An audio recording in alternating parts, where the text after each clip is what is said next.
Hello दोस्तों, स्वागत है आप लोगों का और एक बार अपनी चैनल अनुभवी कहानी पर। आशा रखेंगे आप लोग सब अच्छा ही है। तो आज भी शुरू करेंगे और एक नए कहानी के साथ। और आशा रखेंगे हर बार की तरह ये कहानी भी आप लोगों को भरपूर मनोरंजक दान करेगा और आप लोगों का प्यार बरसाएंगे इस नए कहानी पर भी। तो चलिए शुरू करते हैं कहानी। कहानी है कुछ इस प्रकार। राजा परीक्षित और कलयुग, अपने धरती पे कलयुग कैसे शुरू हुआ था उसके बारे में। तो जानते हैं कहानी को विस्तारित रूप से शुरू करते हैं। परीक्षित जी महाराज अर्जुन के पौत्र और वीर अभिमन्यु के पुत्र थे। पांडव के स्वर्ग जाने के पश्चात राजा परीक्षित ऋषि मुनियों के आदेश अनुसार अपने राज्य को चला रहे थे और धर्मपूर्वक ही शासन कर रहे थे। उनके जन्म के समय ज्योतिषियों ने जितने गुण उनके अंदर बताए थे उतने गुण पूरा के पूरा उनके अंदर समाहित था और वो बहुत बड़े विद्वान भी थे। उनका विवाह राजा उत्तर के कन्या इरावती से हुई थी। उससे उन्हें जन्मेजय आदि 4 पुत्र से पुत्र का प्राप्त हुआ था। इस प्रकार वो समस्त ऐश्वर्य भोग रहे थे। तो आचार्य कृपा को गुरु बनाकर उन्होंने जाह्नवी के तट पर 3 अश्वमेध यज्ञ किए थे। उन्हें यज्ञ में अनंत धन ब्राह्मण को देना पड़ा था और ये दान करके उन्होंने दिग्विजय हेतु निकल गए थे। दिग्विजय करते हुए परीक्षित सरस्वती नदी के तट पर पहुंचे और वहां पर राजा ने एक बैल और गौ को पुरुष भाषा में बात करते हुए सुने। वो बैल केवल एक पैर पर ही खड़ा था जबकि गाय की दशा जीर्ण शीर्ण थी और आंखों में आंसू थे। ये बैल साक्षात धर्म है और गौ धरती माता है।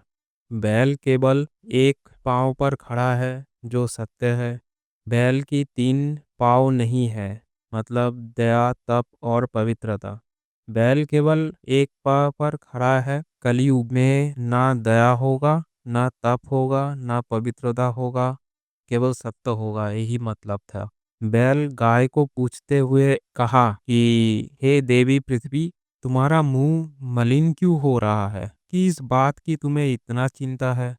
कहीं तुम मेरे चिंता तो नहीं कर रहे हो कि अब मेरा केवल एक ही पैर रह गया है?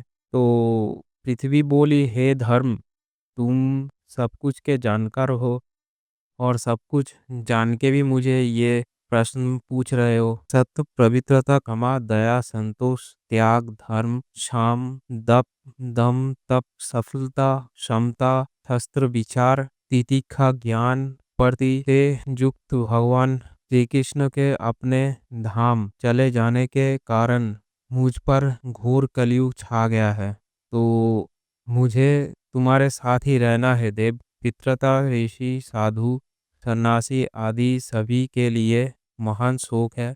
भगवान श्री कृष्ण के जिन चरणों के सेवा लक्ष्मी जी करती थी और ब्रह्म अकुश ध्वजा आदि से जब धर्म और पृथ्वी आपस में बात कर रहे थे, ब्रज अकुश आदि के विभव विराजमान थे और वो ही चरण मुझ पर पड़ते थे जिससे मैं अपने को सौभाग्यवती मानती थी। अब मेरे सौभाग्य समाप्त हो गया है। जब धर्म और पृथ्वी आपस में बात कर रहे थे तब एक काला काला सा व्यक्ति आया और गौ को लात मारी और बेल को डंड मारा।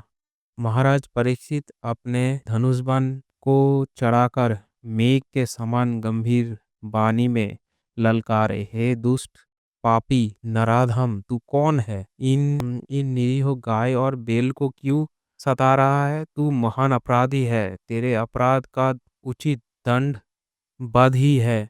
मैं तुझे जीवित नहीं छोड़ूंगा। इतना कहकर राजा परीक्षित ने उस पापी को मारने के लिए अपना तीक्ष्ण धार वाली तलवार निकाले।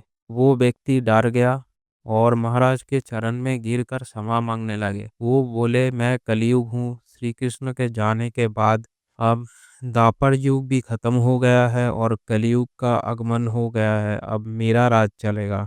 राजा परीक्षित बोले कि अधम, पाप, झूठ, चोर, कपट, दरिद्रता आदि अनेक उपद्रव के कारण तू ही है।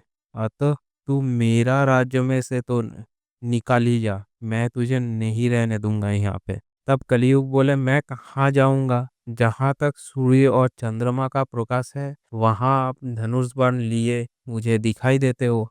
अब मुझ पर दया करके बता दीजिए कि मैं कहाँ रह सकता हूँ, इतना बता दीजिए। तो राजा परीक्षित ने बोले कि अब तेरे अंदर तो पूरा ही अवगुण भरा है, तो तेरे अंदर एक गुण बता जो तेरे अंदर है, तो मैं सोचूं तुझे कहाँ रहने के लिए जगा दूं। तो परीक्षित ने बताया, हाँ मेरे अंदर अवगुण तो है, पर ऐसा भी नहीं है कि सिर्फ मेरे अंदर अवगुण ही है, एक गुण भी है। तो राजा परीक्षित ने उन्होंने पूछे कि क्या गुण है आप तेरे अंदर बता। वो बोले कि महाराज, ये कलयुग चल रहा है और कलयुग में भगवान को पाने के लिए कोई बड़े तपस्या और यज्ञ की जरूरत नहीं है। सिर्फ और सिर्फ लोग हरि नाम या भगवान के नाम लेने से ही मुक्त हो सकते हैं।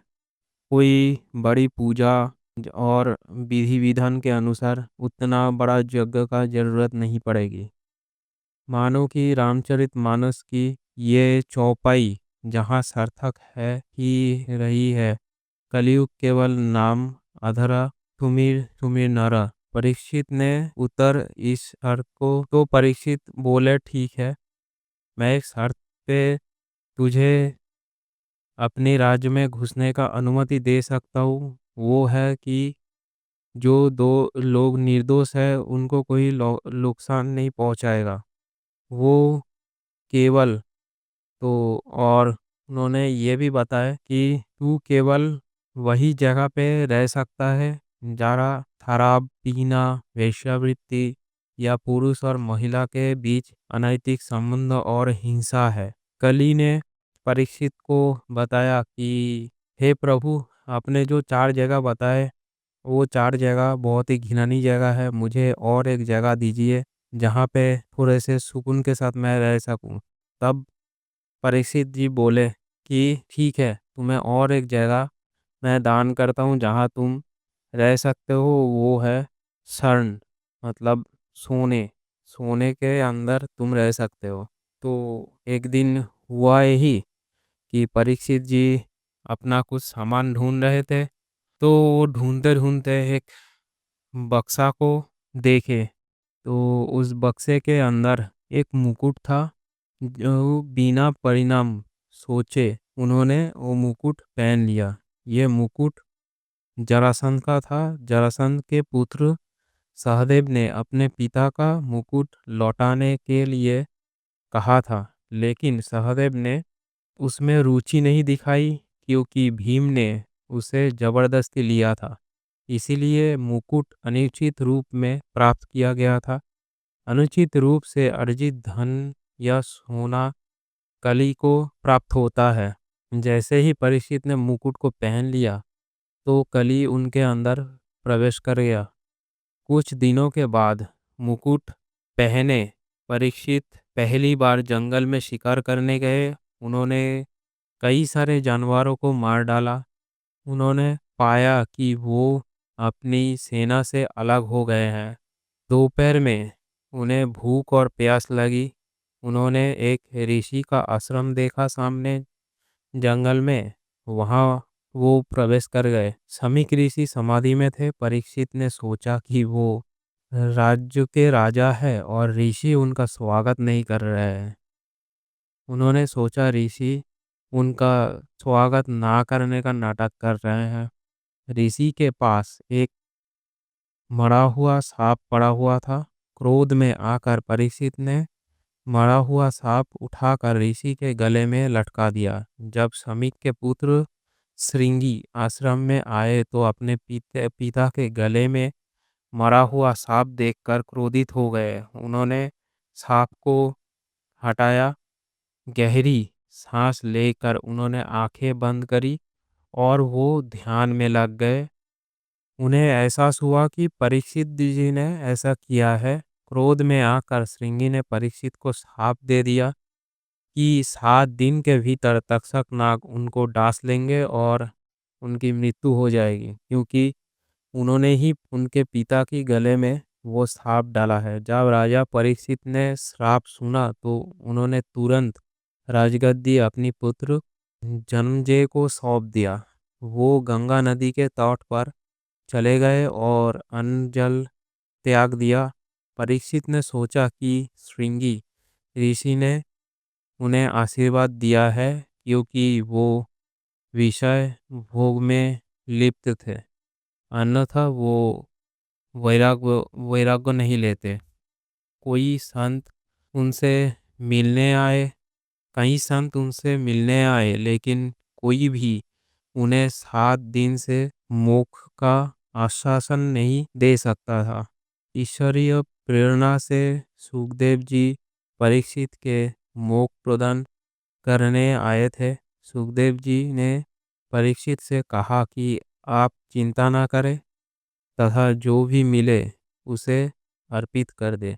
7 दिन काफ़ी है, वर्तमान में रहे तथा भगवान का आराधना करे। परीक्षित ने अगले 7 दिन सुखदेव जी से भगवत पुराण का श्रवण सुने। कथा सुनते ही परीक्षित का मृत्यु का भय दूर हो गया था। उन्होंने जीवन मृत्यु का परम सत्य की बोध तथा उन्होंने मोक्ष प्राप्ति कर लिए थे और शरीर त्याग दिए। 7 दिन पश्चात तक्षकनाग आया तथा प्राण निकल जाने के पश्चात परीक्षित के शरीर को डास लिया। आध्यात्मिक महत्व कलयुग में 5 स्थान है जहाँ अधर्म विराजमान है। जुआ, शराब पीना, भिक्षावृत्ति या पुरुष स्त्री के बीच अनैतिक संबंध, हिंसा तथा अनैतिक साधनों से अर्जित सोना, जुआ, शराब पीना, ये सब स्थान में कलयुग वर्तमान है और अपने को ये सब स्थान वर्जन करना है। तो दोस्तों, यही था आज की कहानी और आशा रखते हैं ये कहानी आप लोगों को अच्छा लगा होगा सुन के। और आप लोगों को पता ही है, अगर कहानी अच्छा लगा है तो चैनल को सब्सक्राइब किए बिना मत जाइए और लाइक और शेयर कीजिए अपने दोस्तों के साथ। थैंक यू, धन्यवाद। आशा रखेंगे आप लोग सुस्त रहेंगे, स्वस्थ रहेंगे। चलिए मिलते हैं और कोई नए कहानी के साथ। तब तक के लिए tata bye bye. Thank you.